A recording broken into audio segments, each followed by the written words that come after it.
Olá, querido aluno, querida aluna, você que está conosco aqui no Aprova. Estamos iniciando a nossa aula de número 4. Na aula passada, a gente parou falando sobre os princípios constitucionais da Seguridade Social.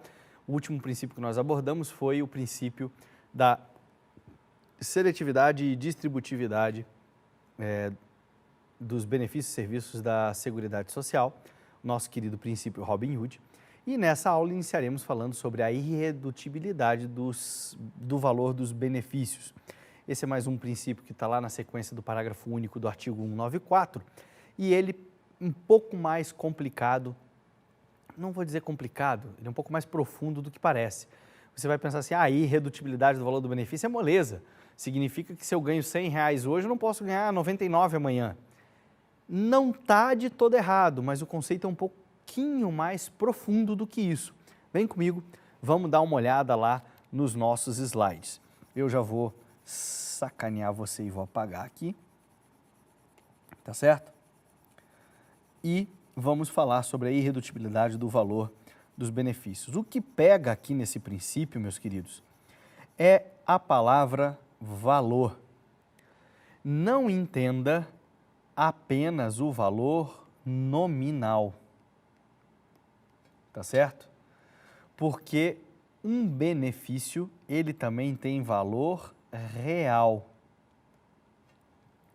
Qual que é a diferença, professor, entre valor nominal e valor real? Valor nominal, valor expresso no benefício. Meu benefício é de R$1.000.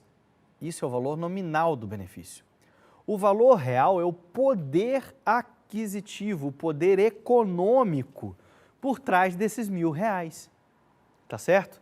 Então, quando o princípio traz para a gente irredutibilidade do valor dos benefícios, lógico que ele também está falando do valor nominal. Eu não posso reduzir o benefício de uma pessoa de um período para outro.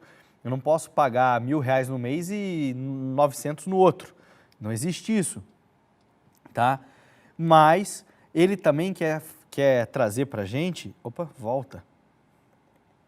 Ele também quer trazer para a gente o conceito do valor real, da manutenção do poder econômico do benefício. Então, a tradução desse princípio aqui é manutenção do poder econômico dos benefícios. É isso que ele está trazendo para a gente. Como eu disse para vocês, é um pouco mais do que parece ser, tá? Olha lá. Obediência aos ditames do artigo 201 da Constituição Federal, que garante não só a proteção ao valor do benefício nominal, mas também o reajustamento periódico para garantir a manutenção do seu valor real, principalmente frente à inflação. Então, se o aposentado hoje consegue comprar 10 caixas de leite com o seu benefício, daqui 20 anos,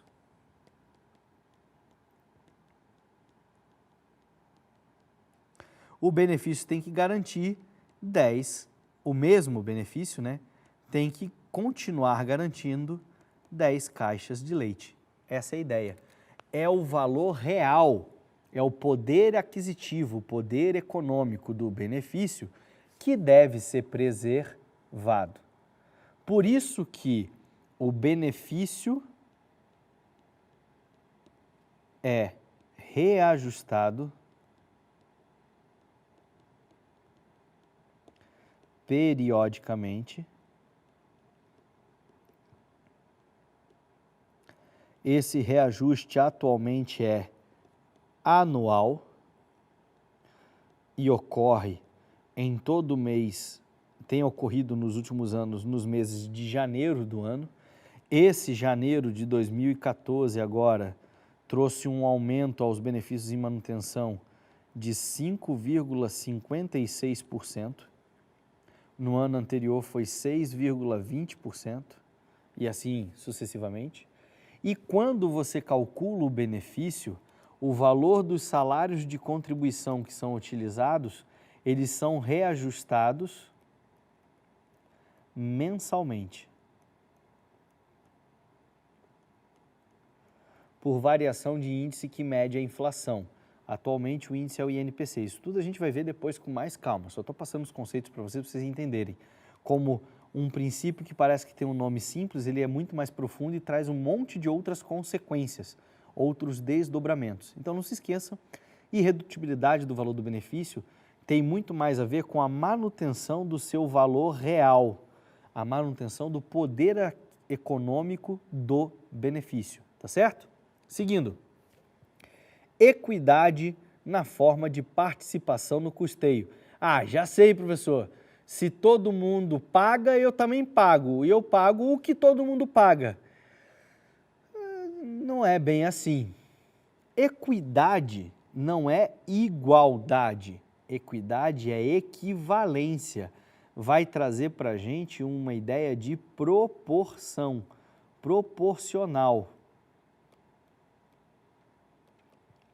Então, o que ele está dizendo é uma participação proporcional na forma do custeio.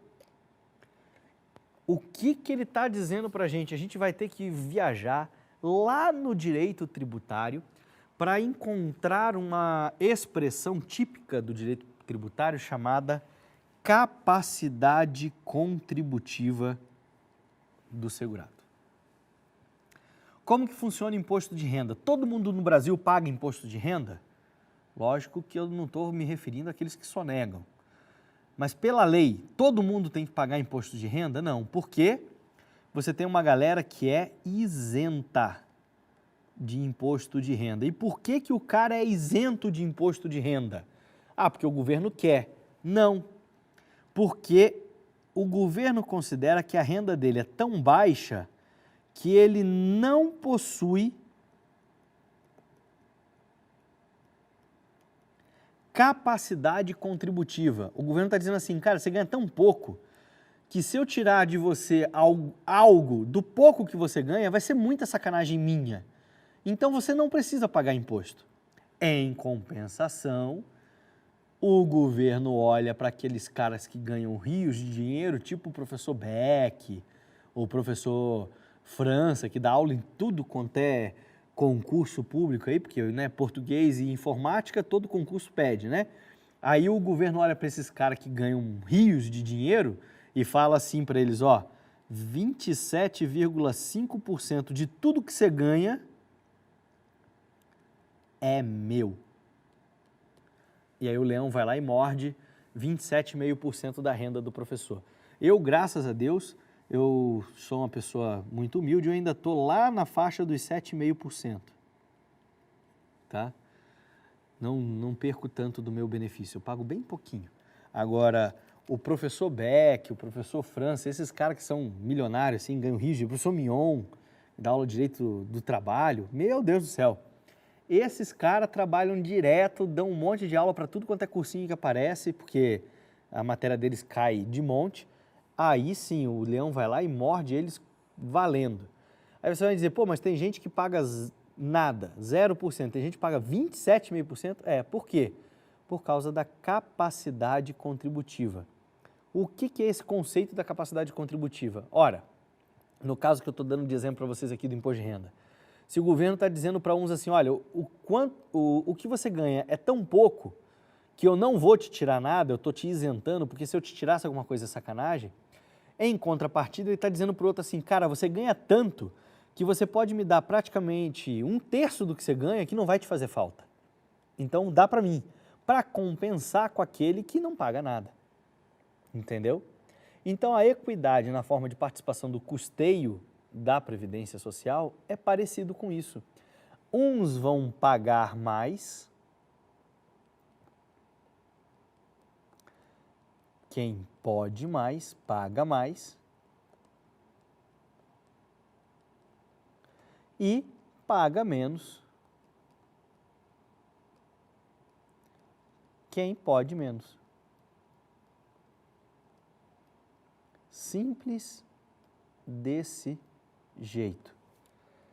Então, olha lá, ó. Entenda como equidade de participação, teremos uma participação que respeite a capacidade contributiva do segurado.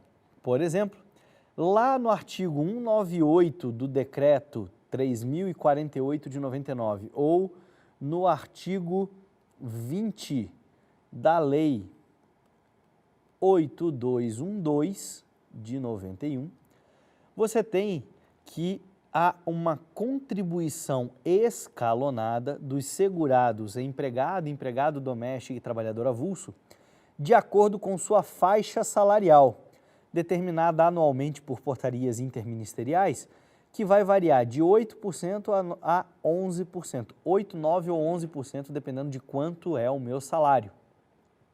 Como assim? Se eu ganho, por exemplo, R$1.000, eu vou estar na faixa de quem contribui 8%. Se eu ganho R$2.500, eu vou estar na faixa de quem contribui com 9%. Se eu ganho R$4.000, eu vou estar na faixa de quem paga 11%. É assim que funciona. Quanto mais eu ganho, maior é a minha contribuição. Quanto menos eu ganho, menor é a minha contribuição. É uma equidade, uma proporcionalidade. Vou contribuir conforme eu posso, de acordo com a minha capacidade de contribuição. Então, como eu disse para vocês, resumindo, quem pode contribuir mais, paga mais. Quem pode contribuir menos, paga menos. Qual vai ser a consequência deste princípio? Uns terão benefício de maior valor, outros terão benefício de menor valor, de acordo com a sua capacidade contributiva. Quem pagou mais será recompensado com benefício maior. Quem paga menos terá um benefício menor. Então, a compensação dessa equidade está lá no final, na hora de receber o benefício. Quando eu me aposentar, se eu paguei muito, se eu contribuí muito porque eu ganhava muito, vou receber um valor alto. Em compensação, se eu contribuí pouco porque eu ganhava pouco, vou receber um benefício menor. Sempre equivalente às minhas contribuições, sempre proporcional à minha contribuição. Entendeu? Então, este princípio aqui traz para a gente a ideia de que eu vou cobrar mais de quem pode pagar mais e vou cobrar menos de quem pode pagar menos, mas em compensação darei benefício maior a quem pagou mais e darei benefício menor a quem pagou menos. Seguindo, diversidade na base de financiamento. Significa que toda a sociedade participa do financiamento da Seguridade Social. O governo em todas as suas esferas, então o Estado, lato sensu, União, Estados, municípios, autarquias, fundações, empregados, empresas e até mesmo fontes oriundas das loterias. Quando a gente começar o estudo da Lei 8212, vocês vão ver comigo que existem várias fontes de custeio do Regime Geral de Previdência Social e também da Seguridade Social. E você vai ter contribuições oriundas de folha salarial, você vai ter contribuição oriunda de loteria, você vai ter contribuição oriunda lá do espetáculos desportivos e assim por diante. Então, toda a sociedade participa do financiamento da Seguridade Social, ou seja, todo mundo dá a sua contribuição, seja ela de maneira direta, seja de maneira indireta. Por exemplo, quando você joga na loteria, você não está pensando assim, eu vou jogar na Mega Sena para poder ajudar o SUS, para poder dar uns centavinhos lá para poder comprar gás, e, seringa, agulha e por aí vai. Você não pensa nisso, você vai jogar na loteria por quê? Porra, tu quer o prêmio da Mega Sena, meu irmão, que está acumulado lá em 200 milhões no final do ano. Não é isso, por isso que você joga? Então, só que uma parte daquilo que é apostado nas loterias é revertido para a Seguridade Social. Você sabia disso? Então, olha que bacana. Então, quando você vai lá e joga, você não está diretamente contribuindo para a Seguridade Social, porque não é essa a tua intenção. Você não vai lá jogar para poder mandar 5 centavos lá, 10 centavos, sei lá, para a Seguridade Social. Você vai jogar porque você quer o prêmio, mas você contribuiu com a Seguridade Social. Então, quando ele fala diversidade na base de custeio, na base do financiamento da Seguridade Social, ele está falando disso. Todo mundo participa, toda a sociedade participa, seja de maneira direta, seja de maneira indireta, tá bom? Seguindo. Caráter democrático e descentralizado da gestão administrativa, com participação da comunidade e, em especial, dos trabalhadores, empresários e aposentados. O nome do princípio já dá canseira só de ler. É gigantesco. Caráter democrático descentralizado de gestão administrativa com participação da comunidade, em especial trabalhadores, empresários e aposentados. Resumindo, GAT. O que a gente viu lá quando a gente falou do GAT? Que a gestão da Seguridade Social, ela é quadriparte. Ela tem governo, aposentados, trabalhadores e empregadores, empresários. Eles, essas 4 partes, participam da gestão. Olha o que ele está falando aqui para a gente. Caráter democrático. O que é democracia? Poder do povo. Poder que emana do povo. Participação do povo. Participação da sociedade. Descentralizado significa que você não tem só o governo, você também tem a sociedade. Da gestão administrativa, opa, a gente tinha falado em gestão. Com participação da comunidade, sim, ele está falando aqui. Em especial de quem? Trabalhadores, opa, olha eles aqui. Empresários, opa, olha eles aqui. E aposentados, opa, olha eles aqui. Pronto, é o GAT. O GAT traduz este princípio, tá certo? Gestão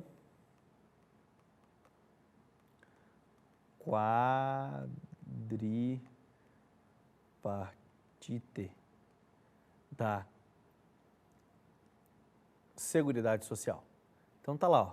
Garante a participação da sociedade civil na gestão da Seguridade Social, através de representantes indicados para ocupar cargos, por exemplo, no Conselho Nacional de Previdência Social, no Conselho Nacional de Seguridade Social, no Conselho de Seguridade Social não existe mais, perdão, de Assistência Social, Conselho Nacional de Saúde, tá certo?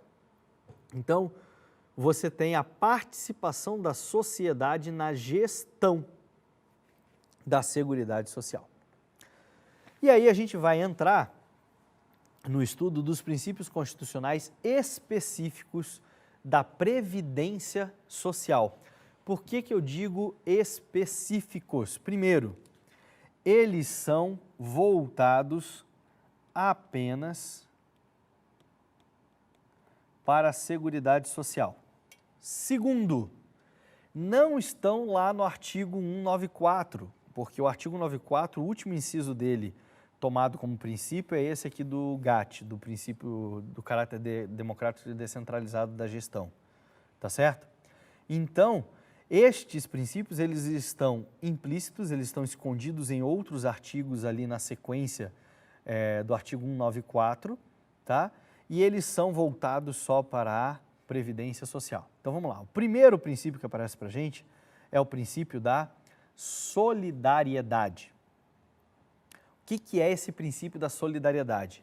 Esse princípio da solidariedade, ele tem 2 vertentes no mesmo princípio. Tá certo? Ele está descrito no caput do artigo 195, tá, da Constituição, e determina a participação obrigatória de todos os membros da sociedade, de forma direta e de forma indireta, na Previdência Social, tá? Participando de forma direta através das contribuições sociais próprias e de forma indireta através dos tributos que são destinados à Seguridade Social. E ele também fala da solidariedade entre gerações. O que é essa tal de solidariedade entre gerações? Significa que quem está inativo hoje, ou seja, quem é beneficiário do RGPS, recebe benefício da Previdência Social, por ocorrência de algum dos riscos sociais visto lá no começo das nossas aulas, tem o benefício, faltou uma parêntese aqui, perdão, tem o benefício mantido por quem trabalha hoje, por quem é ativo e contribui. Em compensação, o trabalhador ativo de hoje, quando vier a se deparar no futuro com alguns dos riscos sociais e ficar inativo, terá seu benefício mantido por quem estiver ativo na sua época. Em resumo, os inativos são sempre mantidos pelos ativos. E quando um ativo se torna inativo, seu benefício será mantido pelos demais ativos. É assim que funciona. É o que a gente chama de pacto entre as gerações. Eu tenho uma geração de ativo e uma geração de inativo. A geração de inativo está recebendo benefício porque os ativos pagam, contribuem e mantêm o benefício dele. Em compensação, este inativo de hoje já foi um ativo de ontem. E quando ele era ativo, ele pagava e contribuía para a Previdência e a sua contribuição revertia em benefício para quem na sua época era inativo. É o que a gente chama de pacto entre as gerações, ou solidariedade entre as gerações. Uma geração ajuda a outra. Princípio da solidariedade. Todos contribuem para todos. A tua contribuição hoje é para quem está inativo hoje. O dia que você se tornar inativo, quem estiver ativo vai bancar o seu benefício e assim sucessivamente. Beleza? Princípio da contrapartida, o segundo princípio que aparece para a gente, específico do regime da Previdência Social, e ele está lá no parágrafo 5º do artigo 195 da Constituição. E é bem direto, ele determina que nenhum benefício da Previdência Social pode ser criado, majorado ou estendido. Bom, criado não precisa explicar, majorado é valor aumentado ou estendido, abrangência. Então vamos lá. Vamos explicar rapidinho. Bom, criar benefício significa um benefício que não existe, eu vou lá e crio, né? Um novo benefício. Eu não posso criar benefício sem a respectiva fonte de custeio, sem dizer de onde vai sair dinheiro para bancar este novo benefício criado. Por exemplo, quero criar um benefício que vai conceder um salário mínimo para todo concurseiro. O nome do benefício vai ser Auxílio Estudo. Todo concurseiro, todo mundo que estiver prestando concurso, vai ter direito a receber um salário mínimo para poder se preparar, se dedicar aos estudos e conseguir a aprovação no concurso público que deseja. Tá bom? Eu não posso criar este benefício se eu não disser de onde vai vir o dinheiro. Quem vai contribuir para isso? Como será feita a contribuição? De que forma vai ser feito o pagamento? Qual o valor da contribuição? Existe carência? Não existe carência? Ele precisa contribuir com quanto para poder ter direito ao benefício de um salário mínimo? E assim sucessivamente. Eu tenho que indicar e responder todos esses questionamentos para poder criar o benefício, senão morreu, não pode criar. Segunda situação, majorar o benefício. Vou dar um exemplo rápido para vocês aqui. O auxílio-doença tem definição da lei que a sua renda mensal será igual a 91% do salário de benefício. Não se preocupe que depois vocês vão aprender, inclusive, como que calcula isso. Eu vou ensinar para vocês aqui como que a gente chega nesses valores. O que você precisa saber é que, por determinação legal, o auxílio-doença tem renda mensal igual a 91% do salário de benefício, tá? Eu não posso simplesmente editar uma alteração da Lei 8213 e dizer assim, olha, a partir de amanhã, auxílio-doença é 95% do salário de benefício. Não posso fazer isso sem dizer da onde vai vir um dinheiro para bancar esse aumento de 4% na renda mensal do auxílio-doença. Se eu justificar, se eu disser de onde vem o dinheiro para este aumento, eu posso aumentar. Agora, se eu não demonstrar a respectiva fonte de custeio, já era, vai continuar 91%. E o último, a extensão do benefício. Existem benefícios que são concedidos a uma determinada classe ou a uma determinada situação. Ele possui requisitos específicos. Por exemplo, pensão por morte. Pensão por morte não é devida para a sogra. Por um motivo muito óbvio, senão a sogra vai te matar, né? Ela já quer te matar mesmo, de qualquer jeito. Se ela tiver uma compensação financeira, que é receber pensão por morte pela tua morte, é aí que ela te mata mesmo, tá? Então, não existe pensão por morte para sogra, não existe. Aí eu vou lá, edito, altero o texto da Lei 8213 e digo, ó, a partir de amanhã, sogra vai ser dependente para fins de recebimento de pensão por morte. Eu estou estendendo o benefício à sogra. Eu estou ampliando a abrangência do benefício. Estou dizendo que sogra passa a ter direito ao benefício. Não posso fazer isso, primeiro porque é perigoso, a sogra vai te matar. Segundo, porque eu não posso fazer sem a devida fonte de custeio. Então, o princípio da contrapartida é isso. Criar benefício, aumentar o seu valor ou estender a sua abrangência depende da respectiva fonte de custeio. Eu tenho que dizer de onde vai sair o dinheiro.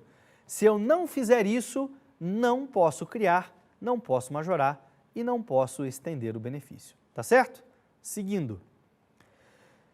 Princípio da anterioridade nonagesimal. Está descrito lá no artigo 195, parágrafo 6º da Constituição, e ele determina que as contribuições sociais, que são as contribuições que de maneira direta custeiam a Previdência Social também, instituídas ou modificadas por lei, ou seja, contribuição social criada ou modificada, só pode ser exigida 90 dias após a publicação da lei. Opa, isso aqui está errado. Perdão. Aqui é a Constituição Federal de 88. Sendo assim, as contribuições da Seguridade Social não estão sujeitas ao princípio da anterioridade, lá do artigo 150, inciso 3, a linha B da Constituição Federal, que fala que os tributos devem respeitar o princípio da anterioridade, onde eles só podem ser exigidos no próximo exercício fiscal, tá certo? Então, se eu edito uma lei em fevereiro que cria um tributo, eu só posso exigir esse tributo no próximo exercício fiscal, ou seja, a partir de janeiro do ano que vem. Em compensação, eu posso editar uma lei no dia 25 de dezembro, que a partir do dia 1º de janeiro eu já posso pedir o tributo. As contribuições sociais, tá, destinadas à Seguridade Social, elas obrigatoriamente têm que respeitar 90 dias de publicação. Isso tem um lado bom e tem um lado ruim. Primeiro, você não é surpreendido no final do ano com a criação ou a modificação de uma contribuição social que passa a valer logo depois em janeiro. Em compensação, o governo pode arrecadar dentro do próprio exercício fiscal.